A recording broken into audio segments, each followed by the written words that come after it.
So hey y'all, I'm back with another video. So tonight's video is yet again another Chioma Chats video podcast edition. So by the title, we're going to be doing another random opinions about random things. I know this is like my favorite series. I love doing these. I want to do these on camera. I promise y'all I'm coming back. I just really said I was coming back and then I took a vacation and I'm like still trying to get in the swing of things. Nonetheless, when it comes to random opinions, remember that these are opinions. They are not facts. Please stop getting your panties in a bunch when I say something that you don't like. And if you unsubscribe just because you don't agree with an opinion, I don't know what to tell you. I would love to hear some of y'all opinions as well, so make sure you leave them down below. So without further ado, let's get right into this video. My first opinion is Ari Fletcher and Jayda Chiefs have definitely expanded well beyond being a rapper baby mama. Now, I've talked about this before on my channel, and it was a video I did about Ari Fletcher, who basically was being dragged by the internet because people said that she was only known for being the baby mother to rapper G Herbo. And she basically defended herself, saying that she was way more than that. She's made a name for herself outside of being a rapper baby mama, and if being a rapper baby mama was the only thing needed to be successful in the way that she is, then more women who have babies by rappers would be that way. And I actually agree with her. I personally feel like although it is debatable whether or not Ari, Jayda, India Royale, Jania Michelle, and all of the rest of them are role models or anything around that, at the end of the day, there's a reason why they do have popularity and they've been able to maintain it. Now, specifically for Ari and Jayda, I feel like they are the two rapper baby mamas that are the most business oriented and have a brand outside of the men that they are attached to. Especially for Jayda. The only thing I didn't like about Jayda is the fact that I feel like she doesn't know her worth, and that on and off again relationship with Lil Baby was just triggering for me because I've been there and I've done that and I know where it leads to. So I've always just been on her about that. But I like Jayda because she's always had her own. She's always been known for being a go-getter or a hustler or someone who's just trying to make her coin. I feel like the general public doesn't necessarily respect that, but if you've been following her for a while or just known her for a while, or you're a fan of either of these two ladies, you know good and well that there's so much more to their influence than their child's father. Now, I'll be real, I definitely understand why people think that they're just rapper baby mamas, and it kind of does chalk up to that, but I do believe with these two in particular, they've expanded more than that. Posted someone's Facebook post and it says, people always discredit Jayda and Ari for just being baby mamas, but to be honest, it's how they flip the situations in their favor. Jayda was already known, already an influencer, and having her baby daddy was a bonus. Ari was already a little known before her baby daddy, but she definitely established who she is now afterwards. It's plenty rapper baby mamas who aren't successful or can't be without the baby daddy, so for them to still be successful young black women, they should definitely get credit for it. It's okay to be inspired by them and it doesn't make anybody obsessed. Now, for the most part, I do agree with this. I feel like both ladies have definitely flipped their situations in their favor, and in most cases, that isn't the reality of having a baby by a rapper, so I do give them their credit. They're definitely not role models, and I'm definitely not inspired all the way, but I do think their influence is something that I look at here and there. There is a reason why people gravitate towards both of them, and I do believe it's because they've been on trend with the influencer aesthetic. Also, the time in which they blew up was very prominent for not only being in a relationship, but also being an influencer, and I think their lifestyle is also what attracts or attracted their fan bases. I do think that they do get discredited and diminished to just being a rapper baby mama, and on the surface level, yes, that is what they're most known for, so I do get it. Like I said, I don't think it's even that wrong to say it for real, but in addition to that, like I've said before in the video I did about Ari, there's definitely more to it because they've been able to actually get so much further than just that.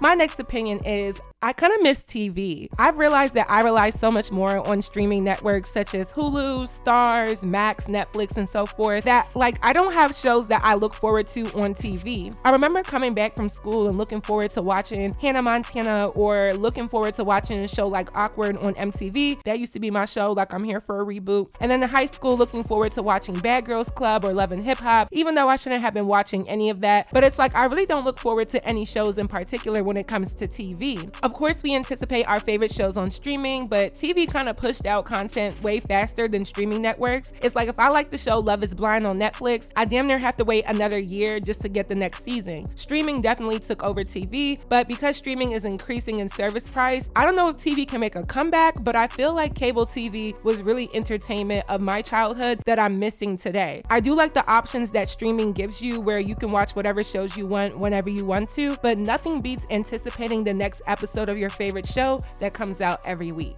My next opinion is lighter skinned women singing praises about their light skin is really not the same thing as darker skinned women singing praises about their dark skin. I wish people would stop trying to make that argument a thing because it's two completely different motivations and reasons behind the reason why there are songs like Brown Skin Girl by Beyonce or Melanin Magic by Remy Ma or Dark Skin Woman by GoldLink or Shades by Wale. Like I always see in the comment section when we're talking about colorism that people say that why can't lighter skinned women celebrate their skin tone the way how dark skinned women do? And I feel like that is such an idiotic question because the answer is obviously obvious. It's not that light skinned women cannot celebrate their skin tone, but there's not necessarily a desperate need for that type of promotion and reassurance and platforming in comparison to darker skinned women. I mean, nobody's mad if you say that you like your lighter skin or you have beautiful beige skin or whatever, but to use it as a rebuttal knowing that darker skin is way more marginalized, way more scrutinized, and way more stereotyped, I think it's safe to say the reason for these songs are because they encourage both women and men who are growing up in a skin shade that to society all over the world is not as desirable as light skin. I shouldn't have to explain that, but you'd be surprised how many people say that lighter skinned women should be able to have their skin praised. And it's like, but you do. You don't need a song for that. I don't think lighter skinned women feel as insecure or at least as socially ostracized in their skin versus darker skinned people. And I'm not just saying within the Black community, I'm saying globally. Lighter skin gets put on a pedestal by Black people way faster than darker skin. So I mean, it's not wrong to make a song saying that you like your light skin, but the reason for songs like Melanin Magic are because darker shades are not historically seen as attractive. And so to have music artists assist in the promotion of that so that darker skinned girls don't grow up feeling underrepresented is the purpose behind it. I swear for every colorism video or conversation, it's always someone saying that lighter skinned women should be able to make songs praising their skin. And it's like, do it if you want to, but when the entire world and even in the specifics, the Black community already praise you, just be for real. My next opinion is, although there have been hundreds of thousands of reasons as to why the Kardashians are not as relevant and not as really likable as they were when they first came out, I feel like the biggest turning point for them outside of the cultural appropriation was the whole debacle between Khloe Kardashian and Jordyn Woods. I feel like that was the major incident that caused the turning point of their narrative because a lot of people could not understand why Khloe was attacking this Black girl who was at least 10 years younger than her. And Black people stepped in and said, no, you will not come for Jordyn Woods. Now, people did understand why. I mean, it's obvious. Jordyn Woods and Tristan Thompson allegedly shared a kiss, and this was disrespectful to Khloe being that that's her baby daddy. But I remember this situation is when they really got exposed for how many times they've taken from Black women, how many times they've shared men amongst sisters, how many times they've gotten with men who were unavailable and in relationships. And I really believe that this was the major incident in which their narrative changed. I feel like it was from this situation on that people started to grow tired of the Kardashians. They became played out. Nobody wanted to tolerate them anymore. And I feel like had that situation not have happened in that way, maybe, just maybe, they'd be a little bit less ridiculed. It was a huge situation that to the general public, nobody was really in Khloe's favor, even though she technically was the victim in the situation. But I think that situation alone brought out the skeletons in their closet and showed a lot of the world how they get down in regards to dating, and it turned a lot of people off. It's crazy how Khloe was the one who was cheated on, and in most cases, the general public of women stand behind the scorned woman, but because of track record, Khloe really didn't get that much sympathy. I don't care. Her relationship with Tristan ruined her reputation and turned off a lot of people who didn't even care for the Kardashians like that, but at least acknowledged them. Now, it's like it's just all over for them. I think Khloe and Tristan are back together. Unpopular opinion, they should probably just stay together. If this is what they're going to do, then eventually the general public will just stop caring that their relationship is so on and off. The same way people are kind of turned off by Krishan Rock and Blueface being on and off, it will be just that the same way.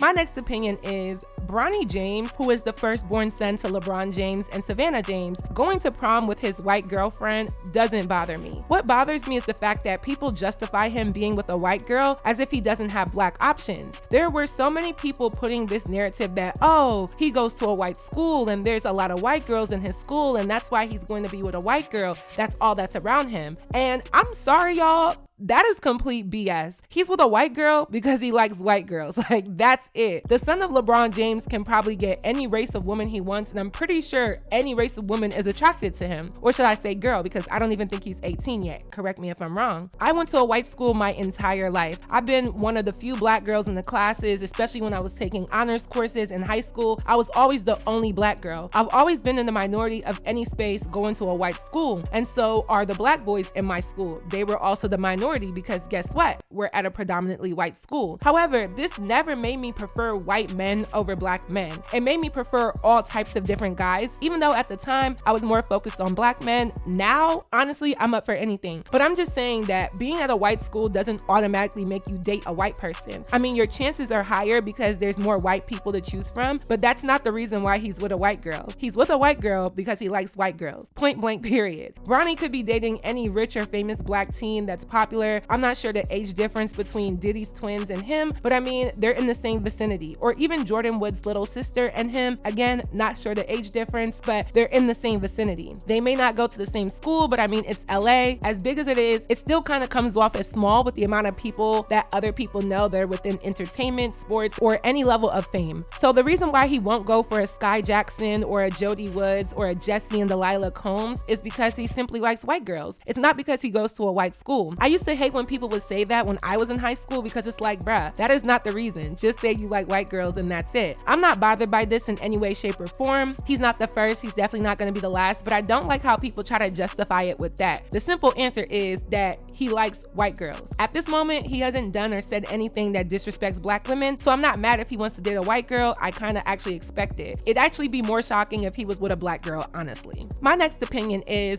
saying that someone is a 10 in their city but a 7 in Miami is actually crazy considering how much plastic surgery is in the Miami culture. I swear everybody down here has work. I was just in Miami for a whole week for Afro Nation. I'm going to be posting about it on my TikTok. I know I'm behind, but yeah, being in Miami showed me how much plastic surgery is common there. The last time I went to Miami was in 2017 for college spring break. Never again unless it's business involved. But to go this time around when it wasn't as flooded with drunk college students trying to turn up to eternity, I was able to see more of the reality of the surgical common practice in Miami. I mean, I've had like 4 friends fly to Miami just to get surgery done, so I know that could add to the count of what I was seeing, but still, I've always heard people say that, oh, you're a 10 in Ohio, but come to Miami and you'll see real bad bitches. And I mean, yeah, there were a lot of beautiful women, but a lot of it was also manufactured beauty. And let me say, no, I'm not trying to come from Miami, and no, I'm not trying to say that people down there aren't beautiful. But for everyone else who doesn't live there or isn't from there, there's like this saying that girls from every other city really aren't that pretty compared to the women in Miami. But when you think about it, how is this even possible when Miami is home of plastic surgery? Now, I was on some tourist type of time, so I really was only downtown. I stayed in a hotel downtown. I was on the strip. I was in the hub areas for real. So maybe I didn't see everything, but it's like, I feel like this narrative is kind of cap. Like, I've seen beautiful women everywhere, and I think for a city that is really a plastic surgery center point, of course women may have a better look for real, but I don't think it's fair to say that someone is only cute for their city.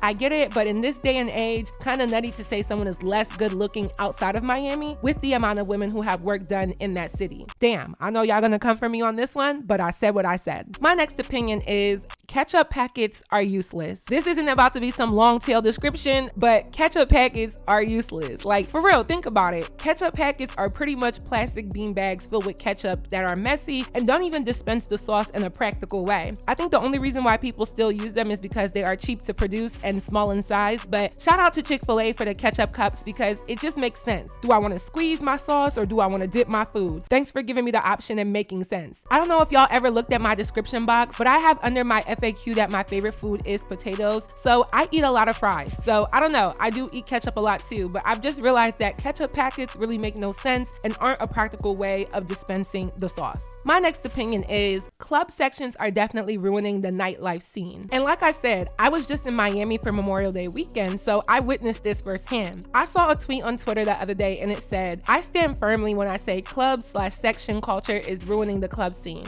Bring back open setups and dance floors. And this is quoting a video of a club or a party where the DJ played a mashup of an older song with a more recent song. And he did his thing. thing. I like how he transitioned, and I like how he matched up the BPMs. I'm obviously not gonna play it for copyright reasons, but as you can see in the video, people were really vibing and people were having a good time. And you don't see that much with clubs these days because people are so focused on getting a section, sitting cute, spending money, getting bottle service, and not really enjoying their time with being at a party for the vibes and the music. It's kind of mainly about how much money you can spend in one night. I'm not against sections. When I go out, I do want to get a section because I want to be in my own space, but sitting in a section and spending all that money really does diminish the club experience because it's not about having fun and mixing and mingling anymore. It's literally about showing off your wealth. I swear the club is like game day. You can practice all week and work all week and save your money just to go to the club like it's Friday night football, showing your talents and how much money you can spend, what outfit you put on, and the people that are a part of your section. And like I said, I'm not mad at sections, but it does diminish the club experience. Going to Miami, tell me why I had to cuss out one of the promoters or one of the guys at the door at this club. I don't even remember the name of the club, but I had to cuss him out, and I was so mad that I got mad because I usually don't get mad. But he was trying to insinuate that I didn't have a ticket, even though my friend got me the ticket, but she gave me the ticket. So he's going off like this is not a real ticket, blah, blah, blah, blah. So he tried to have security escort me out as if I didn't have $50 to give him to get in. And it's like they wanted $50 for the general admission and then $100 for the VIP, which was upstairs with all the club sections. So I ended up finessing him. Somehow I ended up upstairs. I saw the VIP and it wasn't even lit. And I'm just like, yeah, you need to chill out because there's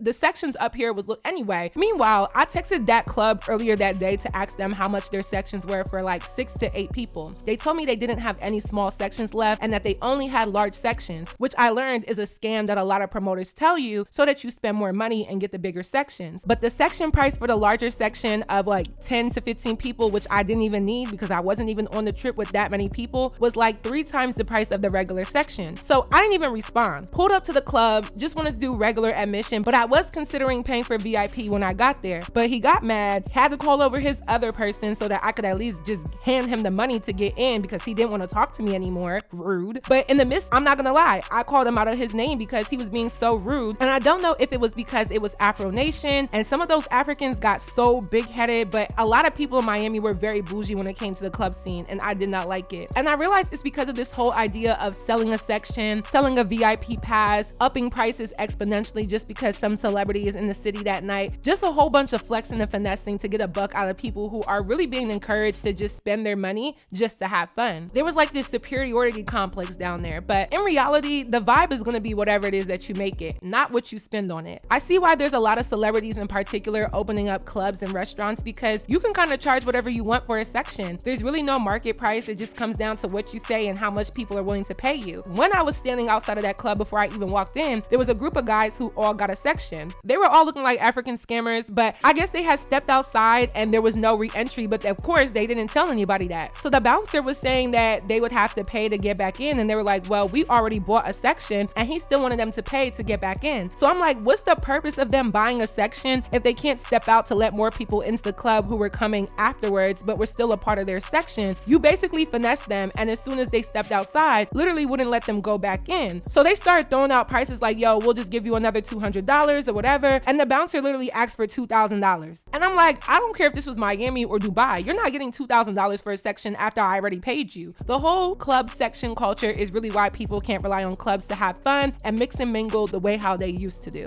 My next opinion is the resurgence of CoCo Jones is really motivational. A few years ago, CoCo Jones did an interview about how colorism did affect her career, and she talked about how her opportunities kind of dried up after she did the Let It Shine movie on Disney. She also talked about how there was a lot of clash with the creative direction that she wanted to go with for her music, and she eventually stepped away from Disney, and that could have been the end of CoCo Jones as we knew it. But God always has a plan. I actually just started watching Bel-Air. I know I'm so late. I'm like always the latest to every show and every topic, but that's just me. But I love her character. I love how instead of making Hillary be a dumb ditz, they gave her an outlet with being a chef, and the correlation to the original Hillary is that I would say CoCo Jones' character is just naive. I like how they still gave her the quality of Hillary not always being aware of stuff, but didn't make her look like an idiot. I'm still on season 1, so don't spoil anything for me, but her role is just beautiful to me. I like seeing someone like CoCo Jones, who is the same age as me, we're the same height, we're both darker complected, and she looks good. Then on the music end, I hear I See You all the time, and it's actually a good record. I'm glad that what is being promoted via CoCo Jones is not the same imagery that you would give to young women in entertainment. It's like she's redefined her purpose in entertainment and is doing things on her own terms. She has a hit record, she's on a really good show, and I'm glad that everything worked out for her in the end. Disney really missed out on somebody who would have been perfect for their brand, but I'm glad that she has had this chance to step back into the industry. My last opinion is Black people will sit up here and say that they can separate the art from the artist in regards to people like R. Kelly and even Trey Songz, but when it comes to Gunna, for some reason, Black people are unable to do that. I don't necessarily subscribe to street codes. I'm not street at all, obviously. Funny because one of my exes used to tell me that I was a white girl. But nonetheless, how come Black people can still listen to R. Kelly and Trey Songz after some of the heinous crimes that they have committed, whether they were proved guilty in a court or not, but you don't want to listen to Gunna, who technically really didn't snitch on YSL and still served over a year in jail? I get where the no snitch culture comes from. It's essentially a defense mechanism to maintain loyalty within urban communities in response to the racial entrapment and threats that the police have had on urban communities. It makes sense, y'all. However, it's pretty outdated to chastise someone for choosing themselves over another individual. Clearly, the streets aren't loyal, the hood isn't loyal. When it comes to jumping off the porch, there's no loyalty. But some way, somehow, Black people expect for other Blacks to remain loyal to nonsense. Now, I do think it's fair to say that if you did partake in committing some type of crime, you should stand in it. If you did it, face the time. But I don't necessarily want to harp on the whole idea of snitch culture more than I do want to harp on the fact that Black people pick and choose when they want to separate the art from the artist based on that person's legal actions. So we can make excuses for abusers and people who have committed people who have had allegations dealing with minors. We can listen to their art, but Gunna is the one where people say, nope, I can't deal with it anymore. This is very much a monkey see, monkey do generation in society. Some of y'all probably don't even know anything about the legal case, but you're no longer streaming Gunna because social media told you to. I actually think Gunna is a good artist. When he first came out, I really liked his work, and it is unfortunate that this entire situation is happening. However, I'm more inclined to listen to Gunna than I am R. Kelly if we're going to talk about separating the art from the artist. So that is it for this video. I hope you all enjoyed. Please let me know your commentary on my commentary down below. What do you think? What do you know? Let me know. If you haven't already, go stream my song Ceremony. It is out on all streaming platforms, and the video was recently released on my YouTube channel, so make sure you guys check that out. And lastly, don't forget to follow me on all of my social media networks, and I will see y'all in my next video. Bye, y'all. Yeah. Talk to him like,